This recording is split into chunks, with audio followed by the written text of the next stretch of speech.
저는 이 요한복음 오늘 읽은 이 본문의 말씀을 아주 즐겨 읽습니다. 그리고 또 설교 제목으로 본문으로 가장 많이 선택한 것이에요. 그리고 또 이 요한복음 1장 12절의 말씀은 제가 85년도에 미국 장로교에서 안수를 받을 때 미국 사람들 앞에서 이 12절을 가지고 설교를 했어요. 설교 본문. 그리고 요한복음 이 1장 12절은 또 주회 설교를 제출하기도 하고, 그래서 저는 그 요한복음 1장 오늘 이 본문의 말씀이 제게는 가장 친숙하고 가까이 이런 관계를 가지고 있어요. 그런데 이 본문 말씀에 보니까 하나님께서 사람의 몸을 입으시고 육신으로 이 땅에 오신 그 모습이 너무 잘 나타나는 거예요. 이것이 신비 중에 신비지요. 우리가 믿음이 아니면 이 사실을 액셉트 할 수가 없어요. 그런데 하나님께서 사람의 몸을 입으시고 육신을 입으시고 우리 가운데 오셨다는 것입니다. 그런데 하나님은 영이신이라고 했습니다. 영적인 세계를 우리가 인간은 원래 이해할 수 없었어요. 유일하게 영적인 세계를 이해할 수 있는 것은 하나님의 주신 믿음이라고 하는 안경을 쓸 때만이 하나님의 영적인 세계를 볼 수 있는 것입니다. 이것을 가리켜서 우리는 신비한 은혜죠. 그래서 이 성탄은 하나님께서 성육신, 육신을 입으시고 우리 가운데 오심을 축하하며 감사하며 즐겁게 맞이하는 축제, 그리고 교회는 축제 예배를 드리는 것입니다. 그래서 말씀이 육신이 되어서 우리 가운데 계신다. 이것은 이미 오셔서 우리 가운데 계신다. 그래서 말씀이 육신이 되었다는 이 말은 만들었다는 의미가 아닙니다. 그래서 아다나시우스의 신조를 보면은 이 부분을 분명히 밝히고 있는데, 성자는 성부로부터 말미암았으되, 성자는 누구를 가리킵니까? 예수님을 가리켜요. 예수님은 성부로부터 말미암았으되 만들어지거나 창조되어지지 않고 오직 낳은 바가 되었다. 이렇게 아다나시우 신조에서 분명히 밝히고 있습니다. 참 중요한 일이죠. 이 얘기죠. 만들어지거나 창조가 되어진 것이 아니다. 여러분, 좀 속된 말로 결혼한 커플이 우리 아이 하나 만듭시다, 뭐 이런 속된 말도 있어요. 창조물이 아니라는 것입니다. 그래서 말씀이 육신이 되어서 이 되었다는 이 말씀 속에는 시작을 의미하는 것이 아닙니다. 여기에는 영원 전부터 영원까지 시간적인 개념을 이야기할 수가 없다는 것입니다. 그래서 예수님은 조물주시지만 사람의 육신의 몸을 입으시고 이 땅에 오셔서 우리 가운데 오셨다는 것입니다. 그리고 오심 사건을 통해서 누가복음 1장 31절의 말씀에 보라, 네가 수태하여 아들을 낳으리니 이름을 예수라고 하라 했습니다. 그래서 이 예수라고 하는 이 명칭은 아기 예수로 오시기 전에는 예수라는 명칭으로 부르지를 않았습니다. 구체적인 명칭이 불러지게 된 것은 아기 예수로 오신 후부터, 그때부터 예수님이라고 불러진 거예요.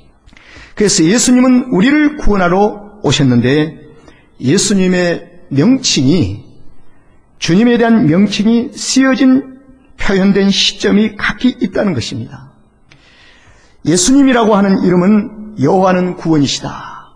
우리 주님께서 성육신하기 이전까지는 주어지진, 표현되지 않는 이름이었습니다. 아들을 낳으니 이름을 예수라고 하라.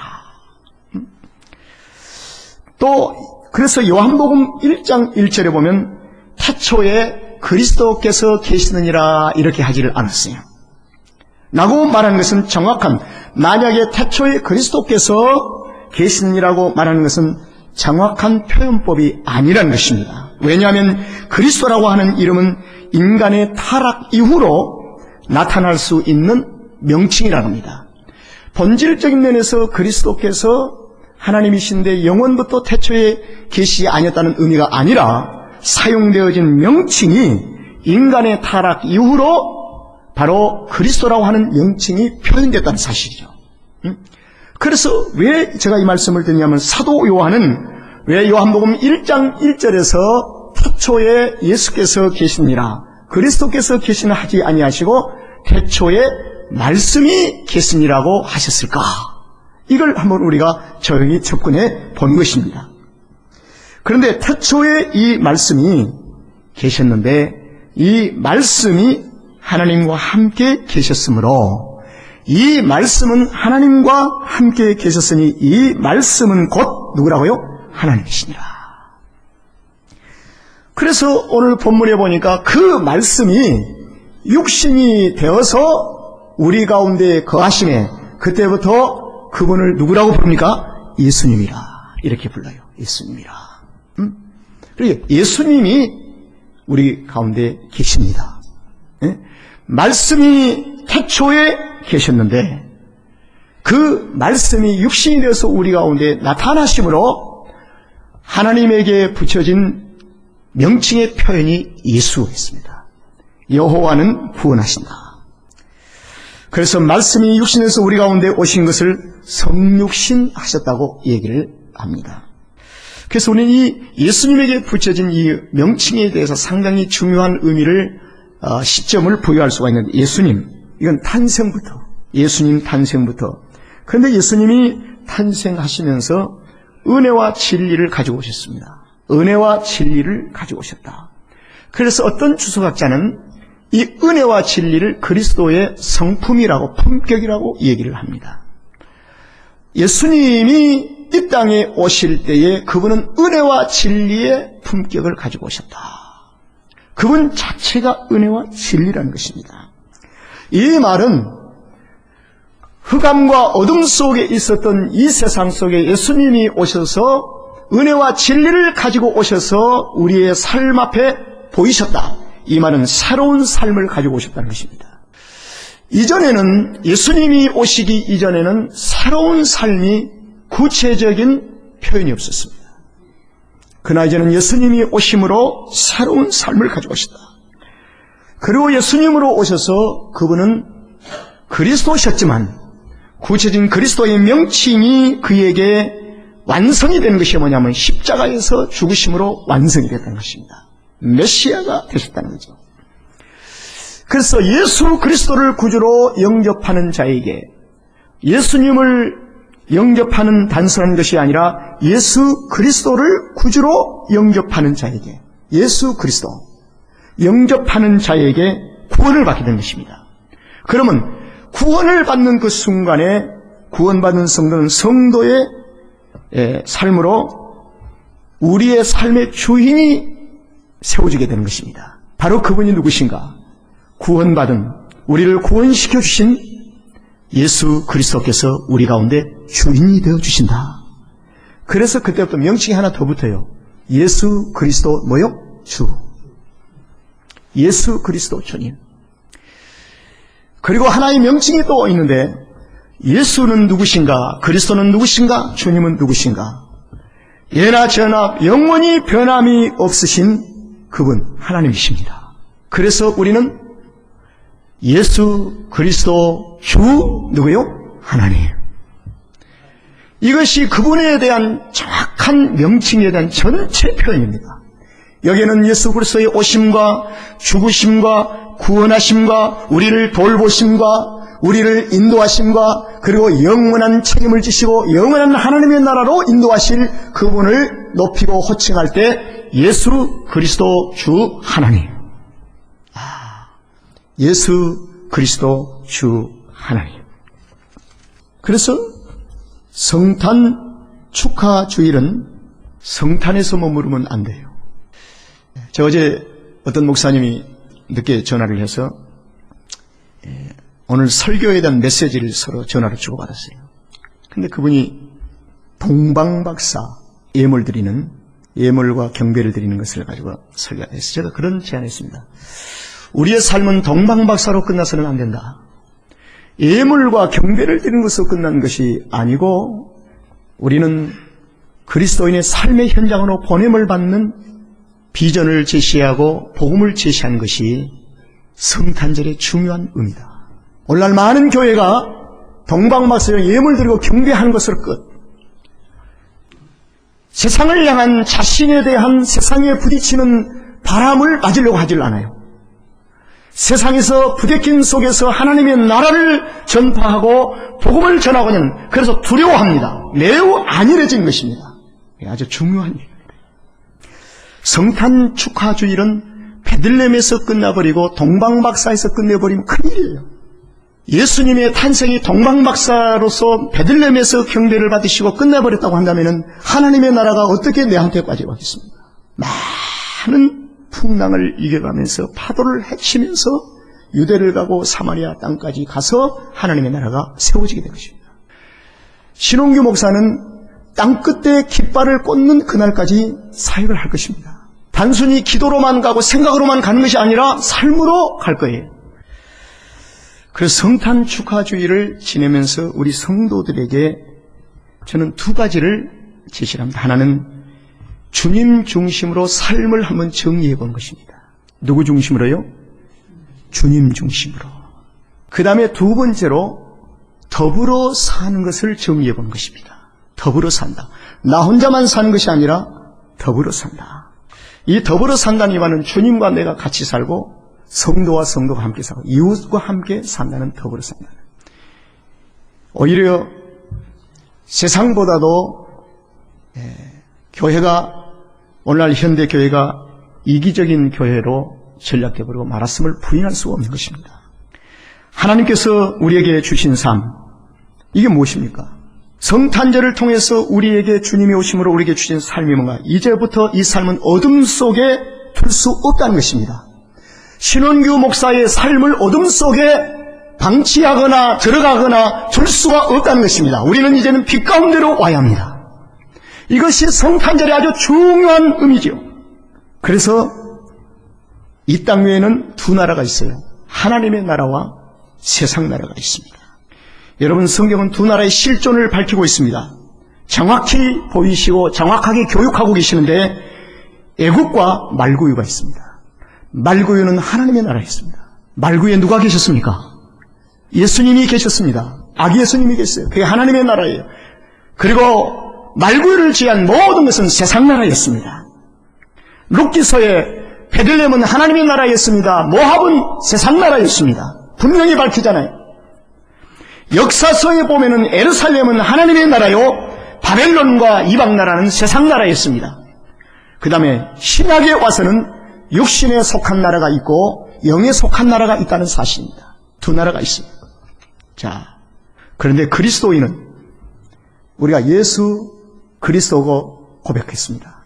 그 다음에 그 고백 다음에 당신은 나의 주님이십니다 고백합니다. 그리고 당신은 영원한 나의 하나님이십니다 고백하는 거죠. 그런데 그리스도인은 어느 나라에 사느냐의 중요한 삶의 선택을 요구받고 있다는 사실입니다. 어둠의 나라, 하나님의 나라. 세상 사람들은 어둠의 나라인지 어떤 나라인지 구분치 않고 자기에게 유익되면 선택을 합니다. 제가 이 신문을 하나 오려왔어요. 이 신문의 내용은 중국 억만장자, 중국의 억만장자인데 이 사람이 회사를 운영하는 브리언트 그룹이 홍콩에 본사를 두고 중국의 억만장인 램콕이라고 하는 46세. 그런데 이분이 프랑스 남부의 세계적인 포도주 산지 브로드에 위치한 한 유명한 포도밭과 양조장을 구입하고 마지막 피니시 사인을 하고 그 자리에서 큰 양조의 설병을 들고 부부가 기념사진을 찍고 그리고 12살 된 아들과 함께 헬리콥터를 타고 그 넓은 포도밭과 양장을 돌다가 추락해서 죽었습니다. 죽었어요. 그래서 여기에 보면 이 술병을 들은 것이 마지막 사진이라는 거예요. 이거 술병도 기념사진 찍고 헬리콥터 타고 다시 죽은 거예요. 여러분, 이 사건을 보면서 인생의 미래의 길을 우리가 스스로 결정할 수 있는가? 그리스도인으로 살아가면서 선택을 어둠의 나라 선택할 것인가, 하나님의 나라를 선택하는 어떤 영적인 우리에게 삶의 분별의 영을 우리에게 이미 주셨으니 우리가 하나님의 나라를 선택하며 살다가 주님의 부르심 앞에 살다가 가는 것이 우리에게 큰 성탄의 축복이 아닌가. 그래서 우리는 이 중요한 시점에 있는 거예요. 성탄주일은 단순히 축제로 끝나는 것이 아니라 주님 중심으로 삶을 정리하고 다시 한번 정리해보고 더불어 사는 삶의 생활을 한번 정리해보는 것입니다. 우리의 삶이 어둠 속에 있다면 평화를 누릴 수가 없습니다. 이 평화는 예수님이 가운데에 계시고 주님과 더불어 살 때만이 평화라고 하는 열매를 맺게 되는 것이죠. 자, 주님과 함께 사는 곳은 첫 번째 신앙의 표현이 있어야 됩니다. 가정이나 교회나 신앙의 표현, 예배가 있어야 돼요. 찬송이 있어야 돼요. 기도가 있어야 돼요. 그리고 우리 가운데는 주일의 삶이 있어야 돼요. 주일의 삶이. 주님이 함께 계신 그곳에는 반드시 우리의 몫이 뭐냐면 신앙의 표현을 하며 살아야 돼요. 예배를 드리며 찬송하며 기도하며 주일의 삶을 우리 하나님 앞에 드린 것입니다. 그 주일 성수가 그래서 중요한 거예요. 그러면 신앙의 표현이 있다 보면은 그 다음에 삶의 열매가 오는 것입니다. 주님이 함께한 삶의 열매가 있어요. 그 열매가 뭐냐? 평화가 있어야 돼요. 기쁘십니까? 예, 가정에도 진정한 평화가 있어야 한다. 여러분, 평화, 감사, 이해, 용서, 관용, 서로 돌봄. 이 삶의 열매가 분명히 해야 돼요. 분명히 해야 돼요. 성탄의 주인 되시는 예수님, 그리고 성탄의 삶의 주인공 된 그리스도인. 우리가 그리스도인 주인공이잖아요. 그래서 우리가 머무른 이곳에는 은혜와 진리가 충만히 넘쳐나야 돼요. 예수님이 은혜와 진리를 가지고 오셔서 충만히 넘쳤기 때문에. 그래서 그리스도인은 평화의 교제가 이루어져야 되고 주님과의 평화의 관계가 이루어져야 돼요. 이번 성탄절을 맞이하면서 다음 주일날 2013년도 결산 주일 때 말씀을 드리겠지만 다 털고 가는 겁니다. 부부간의 앙금도 털고 가고 성도 간의 교제 속에서 이루어진 앙금도 털고 가고 미움과 모든 것을 털고 가는 것입니다. 성도는 털어버린 순간에 다시 기억지 않는 것이 성도의 삶의 특권입니다. 여기에 진정한 용서가 있고 이해가 있는 것입니다. 권모술수가 있는 것이 아니에요. 하나님의 거룩한 교회는 완전히 오픈되어서 서로를 알아버려야 돼요. 그래서 이민교의 가장 어려운 점이 뭐냐? 자기의 기도 제목을 내놓지 않는다는 것입니다. 아픔을 내놓지 않아요. 이건 내놓게 하려고 30년 동안 있어도 안 돼요. 그래서 목회자가 먼저 내놔봐도 따라오질 않아요.